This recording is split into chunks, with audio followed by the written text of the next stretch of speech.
सभी साथियों का हमारे YouTube चैनल में बहुत बहुत स्वागत। साथियों, आज बागेश्वर धाम की जो हिंदू राष्ट्र बनाने की जो यात्रा, वो उसका कुछ लोग विरोध कर रहे हैं और कुछ लोग समर्थन कर रहे हैं। फिर हिंदू राष्ट्र बनाने से क्या फायदा होगा? जब हमारे देश के अंदर भिन्न भिन्न धर्मों के लोग रहते हैं, तो क्या हिंदू राष्ट्र बनने के बाद सारे धर्म खत्म हो जाएंगे? क्या हिंदू धर्म पूरी तरीके से सारे धर्मों को खत्म कर देगा? जिस तरीके से जो बड़ी मछली वो छोटी मछलियों को खाकर खत्म कर देती है, क्या हिंदू राष्ट्र में इतनी क्षमता है कि वो जितने भी अन्य धर्म हैं उन सभी धर्मों को अपने अंदर संभालेगा? क्या हिंदू धर्म लागू होने के बाद, जो भारत के अंदर ये हिंदू राष्ट्र बनने के बाद, क्या ब्राह्मण अपनी बेटी की शादी वो एक दलित यानी कि शूद्र यानी कि भंगी के परिवार में भंगी के लड़के के साथ करेगा?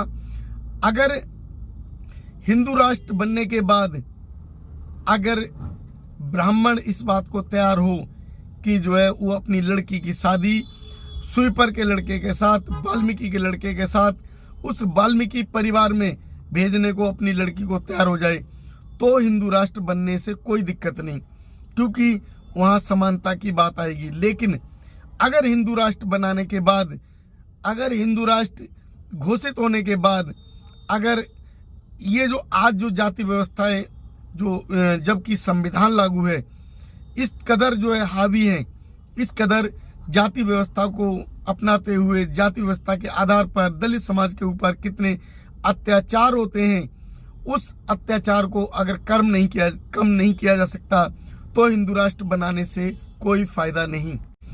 उसका समर्थन करने वाले लोग हैं वो जो गौमूत्र को खाना और पीना पसंद करते हैं, उसके लिए कहें तो वो हिंदूवादी व्यवस्था के लोग जो गाय के गोबर को खाने से बिल्कुल भी परहेज नहीं करना चाहते और गाय के मूत्र को भी वो सेवन करना चाहते हैं। क्योंकि हिंदू राष्ट्र में हो क्या रहा, हिंदू राष्ट्र के अंदर गाय का गोबर और गाय की पेशाब, ये दो महत्वपूर्ण बातें हैं। हमारे देश के अंदर जो अभी हिंदू राष्ट्र बनाने की जो यात्रा निकाली जा रही है, उसमें शामिल होने वाले कुछ ऐसे लोग भी हैं जो दलित समाज से आते हैं, और दलित समाज के लोग अगर हिंदू राष्ट्र बनाने की बात करते हैं तो शायद वो याद करें अभी 2 महीने पहले की बात, जब उन यादवों का सर मुंडवाया गया था, उन्हें पेशाब छिड़कवाई गई थी, उनको शुद्धिकरण किया गया था महिला के पेशाब से, वो भी ब्राह्मणी के पेशाब से, और उनकी कुटाई ठुकाई की गई थी। वो भूल गए यादव। जब उनकी पिटाई हुई तब तो उन्हें याद आया कि वो दलित समाज से हैं, वो अंबेडकरवाद के चाहने वाले हैं, अंबेडकर जी के वो चाहने वाले हैं, अंबेडकरवाद के समर्थक हैं। और जब उनके जो ठुकाई पिटाई के कुछ दिन बीत गए तो उन्हें आज हिंदू राष्ट्र की बात याद आने लगी।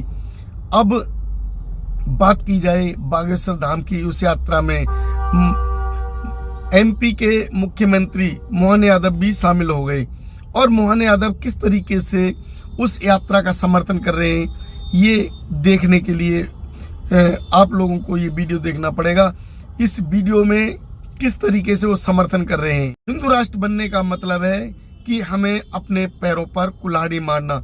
जितने भी दलित समाज के लोग हिंदू राष्ट्र का समर्थन करते हैं, हिंदू राष्ट्र के लिए उन यात्राओं में शामिल होने जाते हैं, हिंदू राष्ट्र के लिए किसी तरीके का चंदा या और धंधा करते हैं, तो ऐसे लोग वो आने वाले समय में पछताएंगे।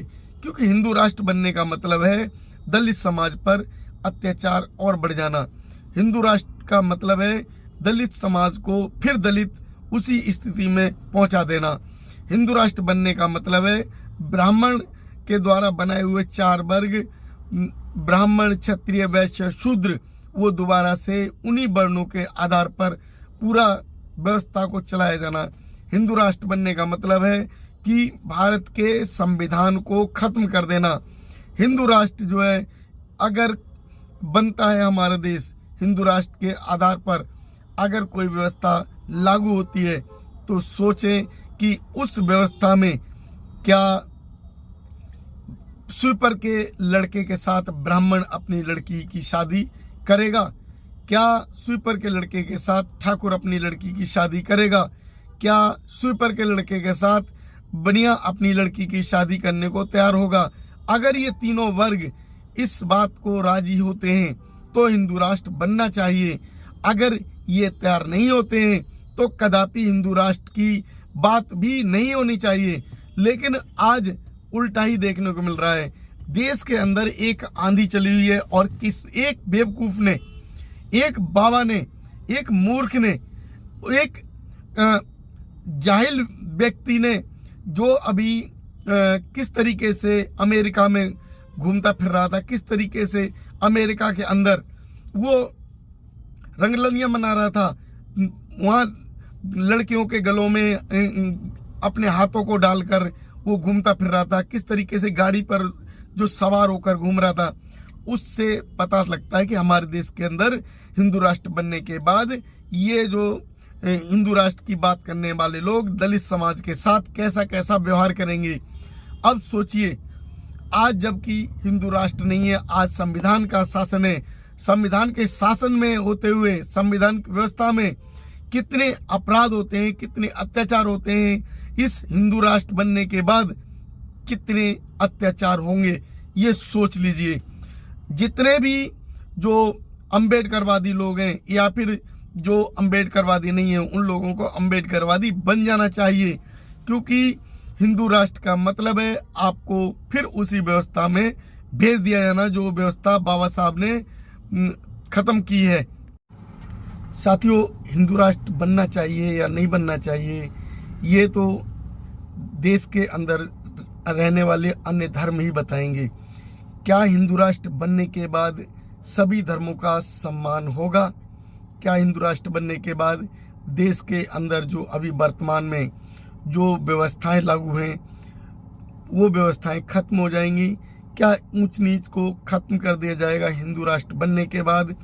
क्या हिंदू राष्ट्र बनने के बाद दलित के लड़के के साथ ब्राह्मण अपनी लड़की की शादी करेगा? बहुत ऐसे शब्द हैं, बहुत ऐसे प्रश्न हैं जो हिंदू राष्ट्र बनने के बाद उठाए जाएंगे। क्या मैं आप सभी से पूछता हूँ, आप सभी से जानना चाहता हूँ, क्या हमारा देश अभी संवैधानिक व्यवस्था से चलता है तो उस व्यवस्था के आधार पर कानून का जो है पालन नहीं होता? यही हिंदू राष्ट्र बनाने की जो बात करते हैं, यही लोग संविधान का विरोध करते हैं। क्यों करते हैं? क्योंकि संविधान में जितने भी अभी अधिकार हैं वो SC ST को बाबा साहब के द्वारा मिले। संविधान में जो अधिकार दिए गए उसके कारण ही जो दलित समाज आज संपन्न होने लगा। उन अधिकारों के आधार पर आज दलित समाज को उसके साथ जो होने वाले भेदभाव से उसको मुक्ति मिल रही है, क्योंकि जो हमारा संविधान है वो दलित समाज को सुरक्षित बनाता है। हिंदू धर्म के द्वारा जो प्रताड़ित किया जाने वाला हजारों सालों से दलित समाज आज अगर जागरूक होने लगा, आज अगर संपन्न होने लगा, तो हिंदू धर्म के लोगों के पेट में दर्द होता है। इसी कारण हिंदू धर्म के लोग इस भारत को हिंदू राष्ट्र बनाने की बात करते हैं। साथियों, मैं आपसे पूछता हूं, क्या हिंदू राष्ट्र बनने के बाद दलित समाज को फायदा होगा?